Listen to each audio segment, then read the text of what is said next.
కోరుకుంటున్నాను.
మొత్తం ఎక్కడైనా సరే ఆర్థికంగా నిలదొక్కోవాలనే ఆలోచనతో ఈరోజు కార్పొరేషన్లు కులానికి కార్పొరేషన్లు పెట్టి లోన్లు తీసుకోవడానికి ఒక అవకాశాన్ని మనకు కల్పించారు.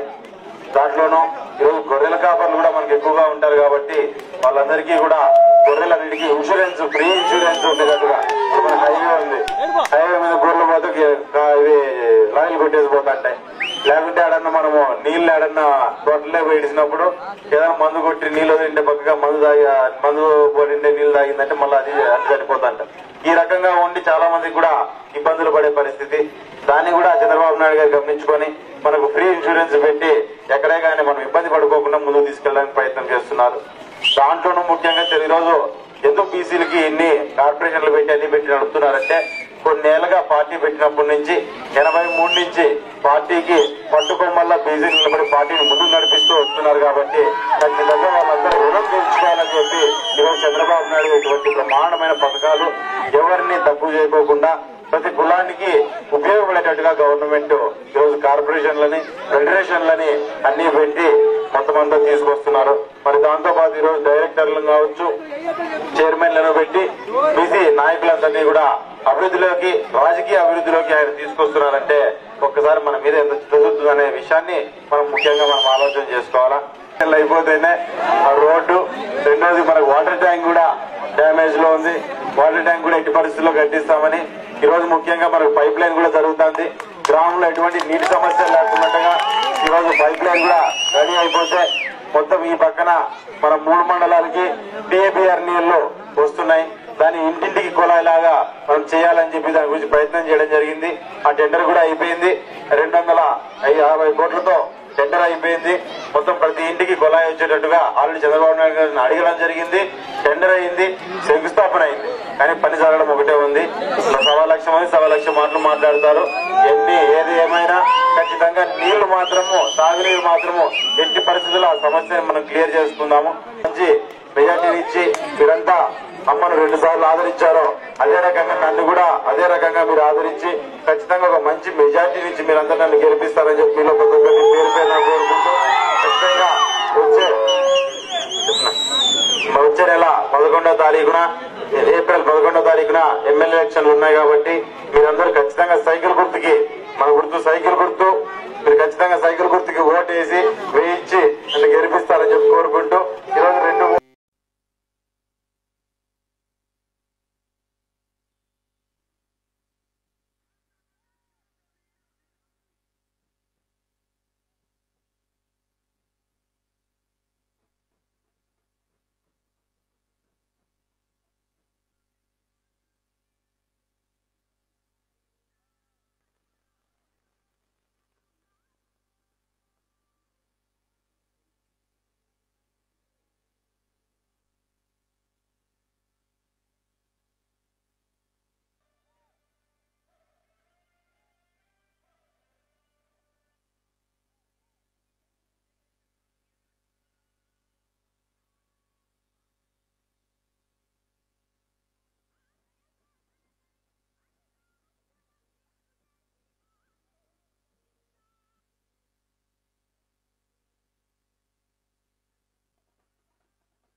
తారీఖున సైకిల్ గుర్తులకు ఓటేసి యోగించి అఖండ వ్యక్తి కూడా జరగలేదు. ప్రతి ఒక్కరూ కూడా గమనించుకోవాలి.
అన్ని గ్రామాల నుంచి చేసినటువంటి తెలుగుదేశం పార్టీ నాయకులకు అందరికీ కూడా నా యొక్క కృతజ్ఞత అభినందనాలు తెలియజేసుకుంటున్నాను.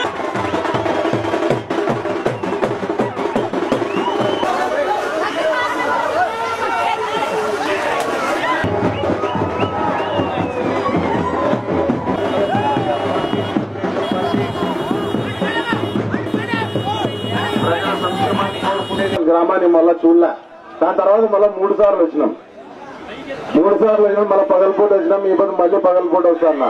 పగలపూట అడుగు పెట్టినప్పటి నుంచి గ్రామం ఒక్కొక్కసారి ఒక్కొక్క మార్పు జరుగుతూ వచ్చింది. ఖచ్చితంగా ఈ రోజు పగలపూట ఎమ్మెల్యే దాని కోసం వచ్చినాము. వచ్చే మెజార్టీ కంటే ఇంకా ఎక్కువ మెజార్టీనే వస్తుందనే విషయాన్ని కూడా మనం ఒకసారి సెంటిమెంటల్ గా మనం గుర్తు చేసుకోవాలి. ఇక్కడ ఖచ్చితంగా అదే రకంగా మెరుగుతున్న గ్రామంలో ఖచ్చితంగా మెజార్టీ గారు పెరిగి బ్రహ్మాండంగా ఎదిగిపోతుంది. దాంట్లో ఆ రోజు మన గ్రామంలోకి వచ్చినప్పుడు ముఖ్యమైనది మనం మాట్లాడుకున్నాము. ఆ రోజు మన గ్రామానికి ఒక గుండెకాయ లాంటిది అంటే మన చెరువు మన గుండెకాయ మాదిరి ఉండేది. ఎందుకంటే చాలా మంది ఆ చెరువు నుంచి మన కుటుంబాలు మన గ్రామం అభివృద్ధి చెంది మనం ముందుకెళ్లే అవకాశం అనేది ఉంటుంది. ఎట్టి పరిస్థితుల్లో ఆ చెరువుకి నీళ్లు మామూలుగా పిఏపీ ఆయన చేస్తుంటే అట్లా కాకుండా బాగా నింపుకోవాలా అని చెప్పి ఆలోచన చేసుకున్నాం. ఈ గ్రామంలో ప్రజల అభివృద్ధి కోసం, ఈ గ్రామంలో ఉన్న కుటుంబాల అభివృద్ధి కోసం పూర్తి స్థాయిలో పాటుపడతారని మీకు చేయూతనిస్తామని చెప్పి కూడా మీకు ఈ సభాముఖంగా నేను ఆలోచిస్తూ 15 ఏళ్ల కిందట ఇదే ప్రాంతానికి వచ్చి మా అమ్మకు ఓటేయండి, ఓటేసి గెలిపించండి అని చెప్పి మిమ్మల్ని అందరినీ అడగడంతో మీరందరూ ఓట్లేసి గెలిపించి ఒక ఎమ్మెల్యేగా కాదు ఈరోజు రాష్ట్రం మంత్రి స్థాయిలో కూర్చుందంటే ఆ ఘనత మధుబాబు గ్రామం ఈ రాష్ట్ర ప్రజలది. అందులో ముఖ్యమైన పాత్ర మధుబాబు ప్రజలకు కూడా ఖచ్చితంగా తప్పుతుందనే విషయాన్ని మనం ఒక్కసారి మళ్ళొకసారి గమనించుకోవాలా. 5 ఏళ్ల తర్వాత ఈ రోజు నేను ఒకటే అడుగుతాన్నా, ఖచ్చితంగా మీరందరూ మా అమ్మకి ఏ రకంగా నిలబడ్డారో ఆ రకంగా నాకు నిలబడి నాకు ధైర్యం ఇచ్చి నా అడుగులో అడుగుకి నన్ను ముందుకు నడిపించి నన్ను అసెంబ్లీ స్థాయికి మెట్లెక్కే స్థాయికి తీసుకెళ్తారని చెప్పి మీరు ప్రతి ఒక్కరిని కోరుకుంటున్నాను. ఆమె మీద చూపించిన ఆదర అభిమానాలు తప్పకుండా నా మీద చూపిస్తారని, ఆమె మీద కురిపించిన ప్రేమ నా మీద కురిపిస్తారని, మా పిల్లోడు నిలబడినాడు, మా పిల్లోడు ఎమ్మెల్యే అవుతున్నాడు, నా కొడుకు ఎమ్మెల్యే అవుతున్నాడు, నా తమ్ముడు ఎమ్మెల్యే అవుతున్నాడు అని చెప్పని, మా అన్న ఎమ్మెల్యే అవుతానని చెప్పి మీరందరూ నా మాటగా నా గురించి మీరంతా గ్రామం తిరిగి ప్రచారం చేసి తెలుగుదేశానికి ఓట్లు వేపిస్తారని చెప్పి కూడా మీ అందరి దగ్గర నుంచి పేరున అర్పిస్తున్నా. మరి ఇందాక